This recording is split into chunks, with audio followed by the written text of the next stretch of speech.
Hey guys, what's up? This is the Demon Corpse, and I was thinking about getting this out yesterday, but because of the collections video, I wanted to get that out first. And looks like Go Woke Go Broke actually works for once by the looks of it. And looks like Volition, the people who made Saints Row, that I have I have been collecting the Saints Row games, but I have never played a Saints Row. Weirdly, it's like a GTA clone, I believe. Like it's actually a really good GTA clone, and I am interested in checking them out. But I mean, I haven't had a chance, but I'll check them out at some point and look. And they're pretty edgy games, so that's in my alleyway.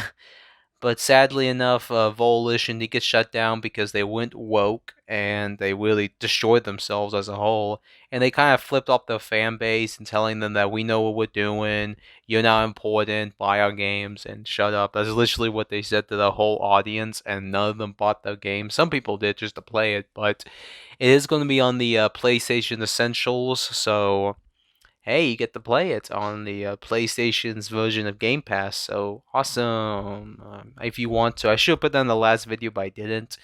But I mean, it is a learning lesson. I think Embracer Group is learning in some way because Embracer Group has been buying a lot of stuff, and now they're really looking at what they have and like we need to use this stuff, and we don't need to mess up. I think they're putting in some laws, I believe, maybe I don't know, their own version of like a constitution that of things to not do, and just get games out there that people want that are functional and are playable. That's literally what's going on.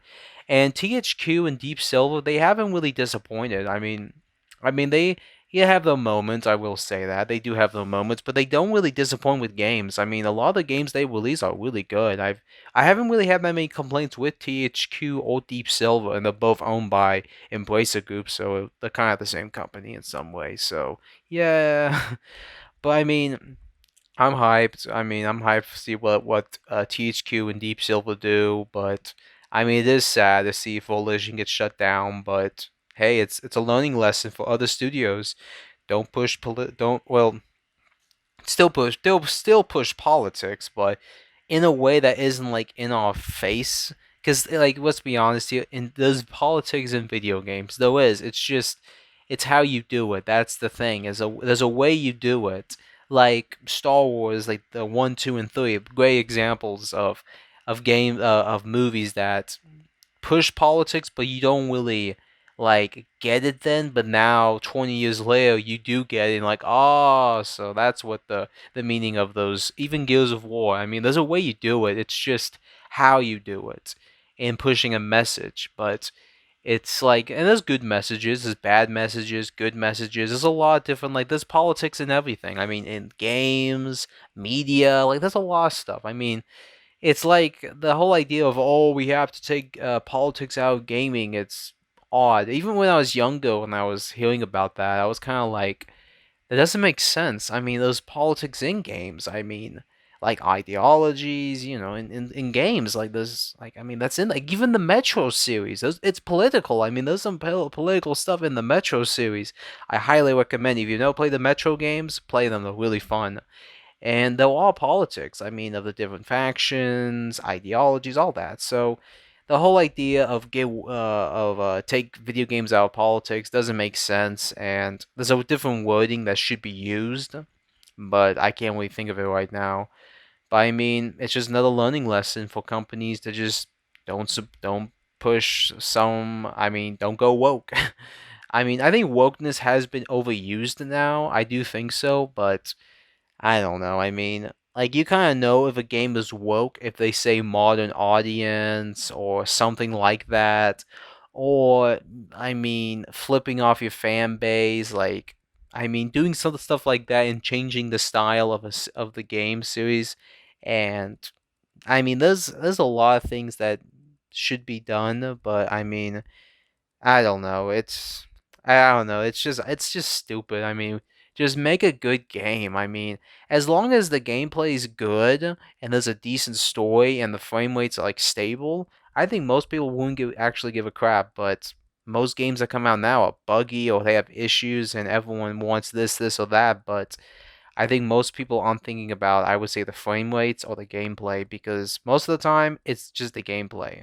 that if the gameplay is addicting, people will come back to it. Even Halo 5. I know Halo 5 isn't. I've always had my own car. I've already talked about Halo 5, but the one thing I always came back to was the gameplay. The gameplay was addicting. I will say that. I really enjoy the Halo 5 gameplay. And I have said that before many times, but you get my point. As long as the gameplay is addicting, people will come back even if the story sucks. I mean, that's just kind of how it is. I bet The Last of Us Part 2 it probably has some good gameplay, but it has a crappy story, but the gameplay's good, or it's addicting. Maybe. I don't truly know. I've never played The Last of Us Part 2 or the first Last of Us, but probably the gameplay is really good. It is a third person game, so it's probably not that bad. For gameplay wise, story, I have to be the one to really check on that, but that's really about all. I mean, like, what else do you want me to say? Oh, Volish needs to go to hell. Like, nah, people just need to move on, be happy with the games we have, and be blessed with the games we have. Because, I mean, there's going to probably be a time where physical media will be discontinued, and I mean, then there's going to just be the digital age, and then, oh, you lost your game? Well, tough luck. Pay $70 for it again. That's what's going to happen sooner or later, but that's about all. Like, share, and subscribe. And what's your guys' opinion on Volition shutting down? Are you guys happy about? Are you guys sad? Or somewhere in the middle? I mean, it's your guys' opinions, and I'll listen to them and contact back. I don't really care if you guys call me names or say weird stuff. I really don't, because I'm a toxic ass dude. So, I'm kind of used to it. But that's about all. See you, scavengers.